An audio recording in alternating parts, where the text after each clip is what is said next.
What's up, everybody? Just finished a bench press session, and now I'm gonna get into a little bit of skill work, gymnastics, and maybe a little bit kind of conditioning. But we had an awesome question on one of the earlier videos that asked, what is like a gymnastic style way that you can build muscle in the gym? So really little to no equipment involved.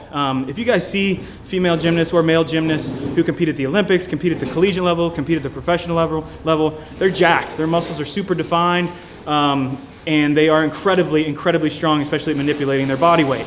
Now, they don't lift a whole lot of weights. I've had the benefit of training down at Ohio State with some gymnasts and with some coaches, and they are in there all day long, walking on their hands, doing core work, doing midline work, doing stability work, doing things on rings, the pommel horse, all that kind of stuff. So they're manipulating their body weight in a whole bunch of different ways, and I want to show you a couple simple go-to things that you can work on with just your body weight that I know the gymnasts do in the gym that's going to help your arms grow, get more midline stability, and overall just get you a better physique. So we're going to run down those right now. So the first one is kind of a preparatory phase for if you were, let's say, training for the iron cross. An incredibly difficult move in gymnastics, but one way to kind of train for that, I learned while I was out at CrossFit HQ, is you can take a lightweight set of dumbbells, or in my situation, I'm going to use these plates. We're going to start directly up overhead, bring them down parallel to the floor with straight elbows, and then slowly bring them back up. Okay, so the whole time I want to be able to keep my midline nice and tight, keep my glute squeeze, keep everything a little bit activated, go from overhead down to parallel to the floor and then back up. So it should look like this.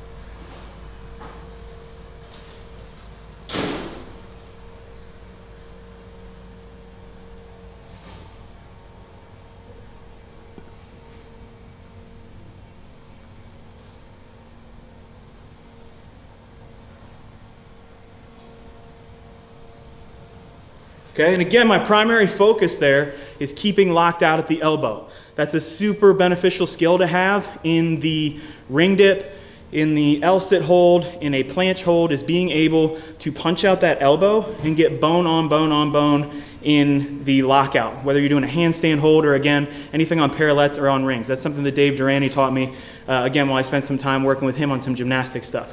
So that's exercise number one. So the next one is going to be ring dip or dip holds, as well as a slow negative or eccentric contraction. So why are you doing this? It kind of reduces the skills needed, right? You don't have to have all the strength to completely perform a dip, but if you can jump into that lockout position and, again, practice that locked out elbow, the muscles that have to stabilize yourself in the rings, or if you're not quite that advanced yet, on a set of parallettes or a stack of plates or boxes, whatever it might be, that's going to be super beneficial in developing those muscles and working muscles that you probably haven't worked before. What you also want to add on top of that is a slow negative back down, right? That's going to train you to actually be stronger. Don't mind the construction outside. That's going to train you to actually be stronger in the concentric contraction as well. And that's something that you can work if you're a beginner on this. You can work to lower yourself slowly under control. Okay, that develops the muscle in a way that a lot of times we don't use either in the CrossFit gym or in the general gym. So a rep would look like this.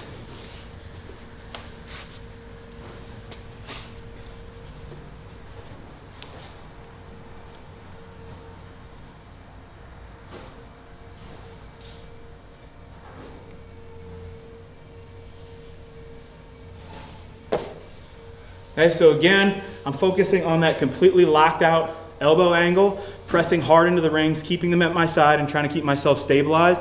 I'm going to hold up there for about 8 seconds and then about a 4 to 5 second negative. Now, if you want to do 3 sets of 5 reps of this, that'd probably be a great place to start. To tie the negatives in, come full circle with some static training, we're going to do the same thing with a pull-up. So if you don't have a pull-up yet, this is, again, another great place to start to help developing the muscles and getting them stronger to perform a regular strict pull-up. So all I'm going to do is jump up into the pull-up position, bring my chin higher than the bar. Doesn't have to be horizontally over the bar, just vertically higher than the bar. And I'm going to hold there for, I would say, anywhere from a 3 to 8 second count. It's not going any longer than 8 seconds, but try for a minimum of 3 seconds, and then another 3 to 5 second descent on the way down. So same concept that we did on the rings. Trying to maintain that range of motion. On the rings, it's a locked out elbow. Here, it's my chin above the bar, and then a 3-second descent on the way down, nice and controlled all the time, keeping your midline locked in that nice hollow position.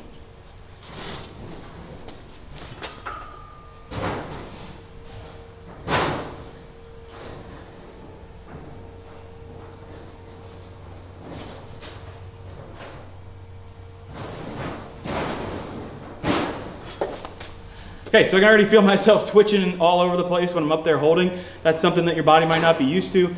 As you develop that over time, you're going to get stronger. You're gonna get stronger in that full range of motion of the pull-up, the dip, as well as moving those dumbbells or plates up and down in that motion, practicing for, say, the iron cross.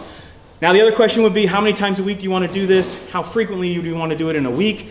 I would say every other day, you can attack all 3 of these. Okay, so give your body about 48 hours rest before you're gonna do it again. And week by week by week, increase your sets, increase your reps. Actually, I wouldn't go more than 5 reps in a set. 3 to 5 reps is probably gonna be a pretty good place to start, but increase your sets over time. And then slowly maybe add some weight to the movements, right? Think about getting through just body weight in a month to, I would say, 4 to 6 weeks. And then slowly maybe start adding a little bit of weight to the dip, a little bit of weight to your pull-up. Hopefully you get that strict pull-up, or it helps you get there, right? So in terms of frequency and all that, that's what you want to stick with for these movements. Throw them at the end of your session, right?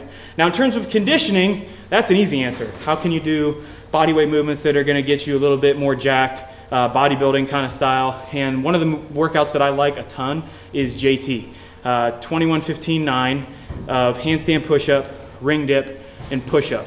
Super simple on paper, but incredibly high interference, right? It's all pressing. It's all using the triceps for the most part. We're just changing the plane, right? So we're going overhead, we're pressing out from the dip position, and then we're gonna press here on the push-up, right? So you're still using a lot of the same muscles, you're just changing that plane of motion a little bit, or the plane in which you're pressing in, that's gonna allow you to attempt to continue the movements. But as you're gonna see probably here when I tackle this one, you burn out pretty quick. This is not a very cardiovascular heavy workout, but it is a very, very muscular endurance workout, and it's something that you can use as, again, hypertrophy work. If you don't have any weights, this is a great way to do it. When we finish here, we'll talk about doing something similar with pulling movements like the pull-up.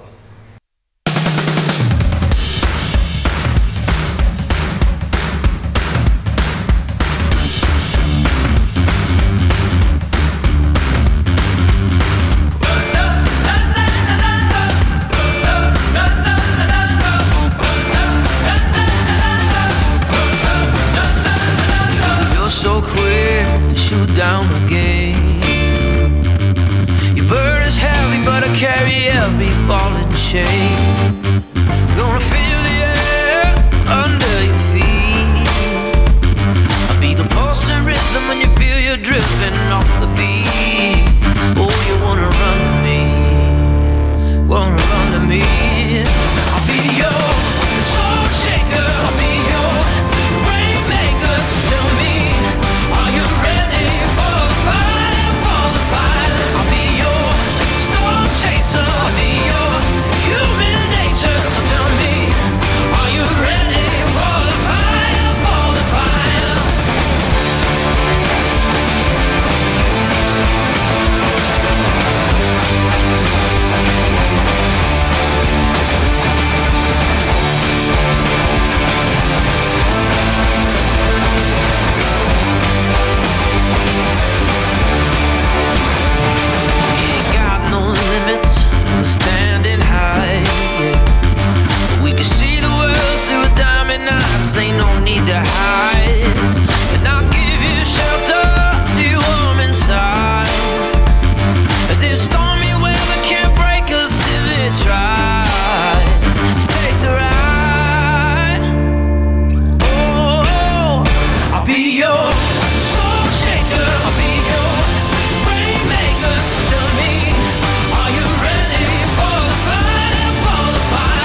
schools, starving for attention, killing to be cool, cause we're just dying for affection. Starving in the streets, tell me what I'm missing. Everybody's getting back exactly what they're given. Desperate is as desperate does, one step away from giving up. But don't give up, no, don't give up. Lord knows we've had enough. It's so hard out here, out here, out here. It's so hard out here, out here, out here. United we stand and divided we fall. If it's all for one, it's one for all. It's so hard out here, out here, out here. Running out of breath, how can anybody breathe? We're running from the law, don't know why they're after me. Running from the truth and responsibilities. Aren't you tired of running? Gotta know you gotta leave. Desperate is as desperate does, one step away from giving up. But don't give up, no, don't give up. Lord knows we've had enough. It's so hard out here, out here, out here. It's so hard out here, out here, out here. United we stand. JT, quick recap. If you didn't notice in the video, I did it strict. It's been a while since I've done strict JT. Again, if the point here is to really develop your muscles, I like giving strict a go. Finished in 8:14 or so, 8:12. I would say if you don't think you could get it in around 12 minutes, then let's kip some of those reps, or start with everything strict, maybe get through the 21 strict, and then kip through 15 and 9, just so you can kind of keep that intensity up a little bit.